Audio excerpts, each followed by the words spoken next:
Would you like to learn tips on how to make an offer on a home? Let's go, because we're about to get into it.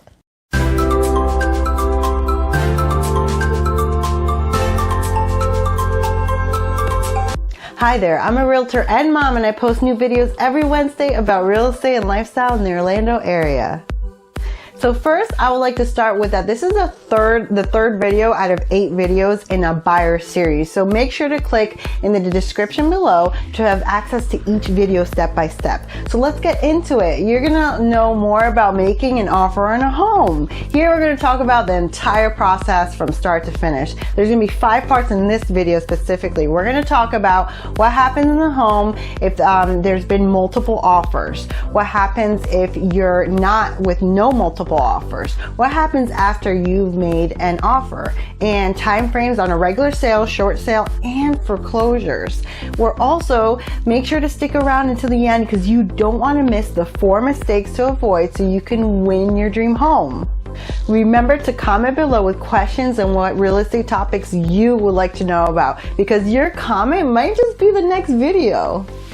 The first thing you should do is get a pre-approval letter that already has gone through underwriting, which is a more solid pre-approval than if it hasn't gone through the lender's legal department.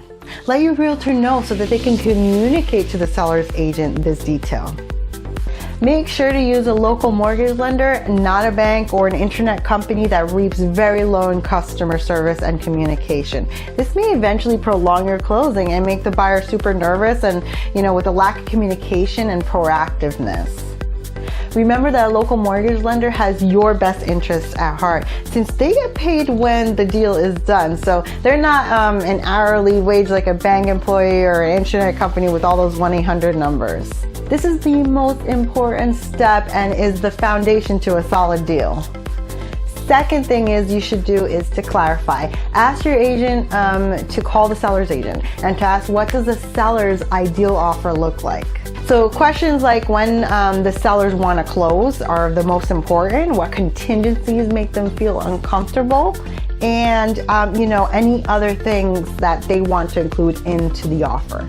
So submitting the offer, let's talk about this, because in Florida, washers and dryers aren't standard in the contract, meaning you have to write that in. The real estate agent must add that in the contract if you want them. Sadly, not all real estate agents do this. So make sure your realtor includes them in the contract, in the offer, and if you really want this. And if you don't do this, it can actually delay the closing and buyers may just be left without a washer and dryer.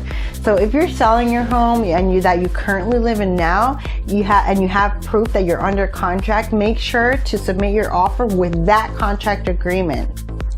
So you want to work on shorter time periods with escrow length, inspection length, and maybe closing date. This is all stuff that's in the contract that can be shortened. And just make sure that your real estate agent asks if the seller needs more time or less time. Raise the earnest money deposit amount. Give the sellers confidence that you are serious and you really want the house. So $100 to $1,000 just won't cut it. Consider offering $3,000 to $5,000. Emotions. Write a personal letter, about what this house means to you and your family and how grateful your family would be to be able to move into this house. So let's talk about what happens if you're in a multiple offer situation. There's not much time to waste when this happens. This home will more than likely be under contract the next day, so you gotta act fast. Submitting your offer. You wanna make sure when you can submit your offer, you are increasing your offer. Make sure to limit the number of contingencies and consider not using a contingency to sell your other home in the contract. So that means that you're telling the sellers that you can only buy their home if your home sells. You don't want to do this. I've known many sellers throughout the years that have declined offers like this, even when they didn't have another backup offer or multiple offers on the table, because they don't want the deal to fall through. Make the time frames on the contract as short as possible for everything: inspection period, close date, and escrow period. If you know you're up against a cash offer, remember that many cash offers may just be investors and they end up offering a lower amount because they want a good deal. So don't get discouraged.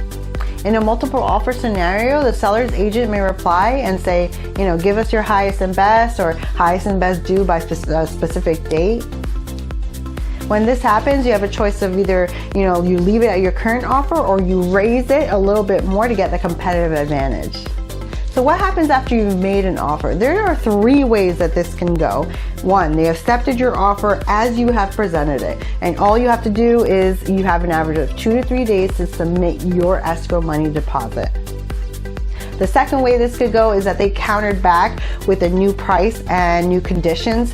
And after this, you have 3 choices. Accept it with a new price and new conditions, counter it, or reject the offer and move on.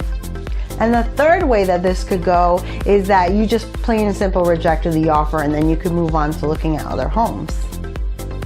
Remember, you are only considered under contract once you receive the seller's signed agreement. So the moment that this contract is signed by all the parties and it's received in your agent's inbox, in her email or his email, then that's when you have an executed contract. So you've decided to place an offer on a home, and you're wondering what happens after an offer is accepted on the house, and how long will it take to hear back on that offer. This varies on what type of sale and if there are multiple offers or not. For a regular sale of a home, you can expect them to hear back within 24 to 72 hours or 2 to 3 days. Sometimes you will hear back on the same day though. For multiple offers, things usually move pretty fast, but you can also be waiting between that same hour or 72 hours or between that same hour and 3 days. And for a short sale, you might not hear back for weeks or even a few months. Your agent will communicate this to you, and I know it seems kind of crazy, but the bank is just trying to work on the amount with the homeowner. And if there are multiple liens and encumbrances and things, a lot of things involved, that this timeline can take a pretty long time. And for a foreclosure, you might not hear back from them for an entire week. With most foreclosures, the bank has a total ownership of the home already and are motivated to get their inventory, the home, off their hands and to recover costs, but most of the time they don't even end up recovering any of their costs. So let's talk about the 4 mistakes to avoid when making an offer. So the pre-approval amount. If you are pre-approved for $300,000 and you're bidding on a home that's $250,000, do not submit the pre-approval that says you're pre-approved for the entire amount. You don't want to show all your cards. So the proper way of doing this is to have the lender adjust that pre-approval letter to exactly what you're offering. So if it's worth $250,000, the pre-approval letter should reflect $250,000. So know your market. Have your real estate agent draw up a comparative market analysis, also called a CMA, so you're aware of what this the current home market value is. Submitting a low offer is also not smart, as this will insult the seller. Using the agent selling the home as your agent. This is equivalent as hiring the lawyer that is suing you. He is representing the seller and does not have your best interest at heart. And many times they have a good working relationship or a good history of family and friends, and you just don't want to go and make that mistake. And the last mistake is getting emotional. Don't get your hopes up by being so attached to the home right away. Pace yourself and be aware of the emotions that roll in. This will help you out so much. Remember to keep watching the next video. What you do after the seller accepts your offer. Watch what is earnest deposit right up here. Thanks so much for watching, and I just want to know what real estate topics that you are interested in. Comment below on what boggles your mind, and consider subscribing because your topic might just be the next video. Take care, guys. Bye-bye.